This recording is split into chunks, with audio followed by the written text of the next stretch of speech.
এটা আমার আর বাবুর একসাথে শেষ ছবি, ৭১-এ তোলা। ছবির মধ্যে দুষ্টু ছিল, সবকিছুতেই আমার সাথে জেদাজেদি।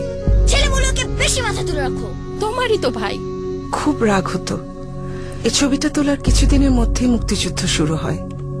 একদিন সন্ধ্যায় বাবা আমাদের নিয়ে বেরিয়ে গেল। পথে দেখলাম আরো অনেকেই যাচ্ছে নিরাপদ আশ্রয় খোঁজে। ভয় ভীতি বাধা ডিঙিয়ে নদীর পাড়ে এসে বসে থাকলাম ভোরের অপেক্ষায়। মেয়েরা আর বয়স্করা প্রথম টিপে আর বাকিরা পরের টিপে। চলো চলো। এই প্রথম বাবু আমার কাছে হাঁটছে। বাবুর আগে আমি যাচ্ছি। কোথায় আমি খুশি হব, দুনিয়া ভেঙে আমার কান্না পাচ্ছে। পাড়ে নামতে হানাদার টহলপট চলে আসে, গুলি করে। তারপর দৌড়াচ্ছি আর ভাবছি বাবা আর বাবুর সাথে বোধহয় জীবনে আর দেখা হবে না। হয়নি। বাবু বেঁচে থাকলে বাবুর বয়স হতো ৪৫। ওই বয়সের কাউকে দেখলে আমি তাকিয়ে থাকি, বাবুকে খুঁজি।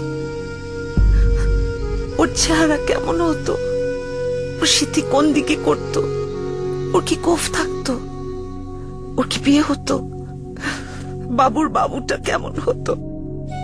এরকম মর্মস্পর্শী ৩০ লাখ গল্পের বিনিময়ে আমাদের স্বাধীনতা।